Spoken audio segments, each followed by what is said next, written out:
Hello, welcome back to the HR podcast 14th episode of HRMS Connect, your go to station for decoding the tech behind people. I'm your host Nikhil, and today we're diving deep into something every employee wishes was smoother: employee performance appraisals. Now, before you groan, remembering your last review cycle filled with Excel sheets, delayed emails, and awkward feedback forms, take a breath because today we're talking about digital HRMS and how it's revolutionizing performance assessments. Joining me is someone who recently transitioned from traditional appraisal chaos to a structured, transparent, and powerful performance management system. Please welcome Karan Mehta, Senior HR Manager.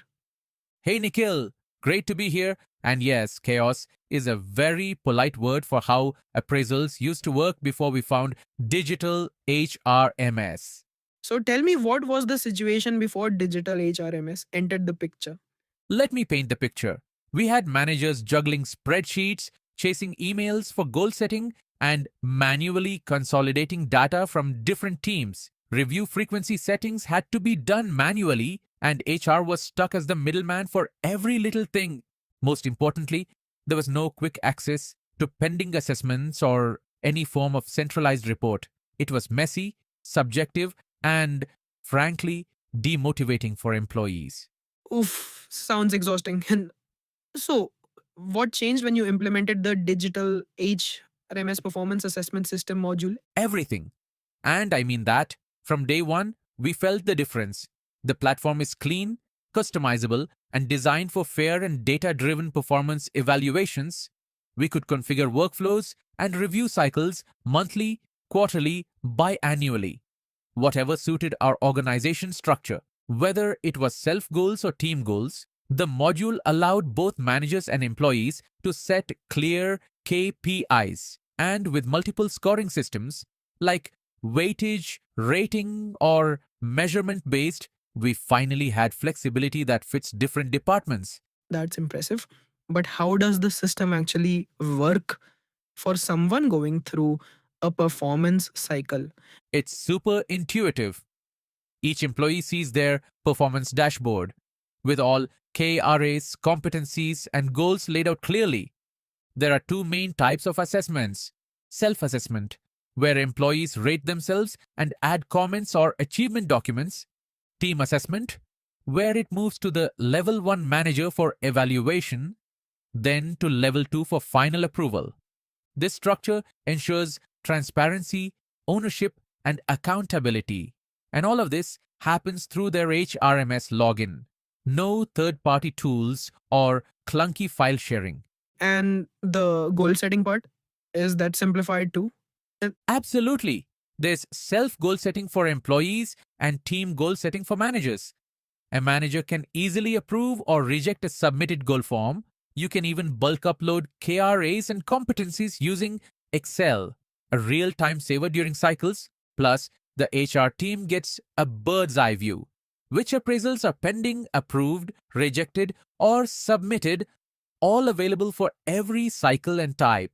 what about insights and reports? How do you track the actual effectiveness of the system? This is where digital HRMS really shines. The appraisal reports tab gives everything: final ratings, goal completion status, training recommendations, even bell curve visualizations with three data points: actual rating in red, expected rating in blue, normalized rating in green. It even lets HR normalize ratings and approve revise them. And for long-term analysis, you've got historical appraisal data to track growth and performance trends over years. Wait, bell curves in real time? That's a win for HR analytics nerds. Haha, absolutely. And it doesn't stop there. You can even generate confirmation letters, increment letters, and appraisal letters directly from the system. No more hunting down templates or cross checking documents manually. That's saving serious admin hours. What about the classic issue of employees feeling left out or unheard during appraisal season? That's been one of the most refreshing shifts because everything is transparent.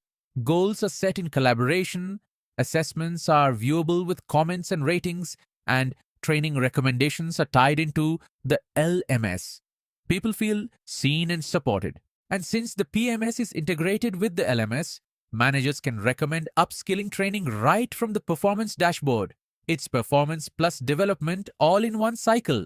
And how about potential versus performance analysis? Oh, yes, there's a 9-box grid style performance matrix built in. You can view it in grid or matrix view, with x axis showing performance and y axis showing potential. It's perfect for succession planning and high potential employee identification. This feels like a complete ecosystem, not just an appraisal tool. Exactly. It's not just about who did what last year. It's about aligning performance with goals, learning, and future growth. With role based access control, approval hierarchies, and configurable parameters, every organization, whether startup or enterprise, can mold the system to suit their needs. So, for someone in HR who's stuck in spreadsheet hell right now, what would you say? I'd say stop patching leaks in a sinking boat, move to Digital HRMS performance assessment system, and experience what structured, transparent, and empowering performance management feels like. If you're serious about fair appraisals, clear goal setting, and employee development, this is your go to tool. Well said. Karan, thanks for joining us and walking us through the modern way to manage performance. Pleasure's mine, Nikhil. Hope more HR professionals ditch the chaos and choose clarity with Digital HRMS. That's it for today's episode of HRMS Connect. Remember, a great appraisal process isn't just about rating people, it's about growing them. Don't miss our next episode where we'll be discussing the learning management system module. Until next time, stay fair, stay strategic, and keep evolving.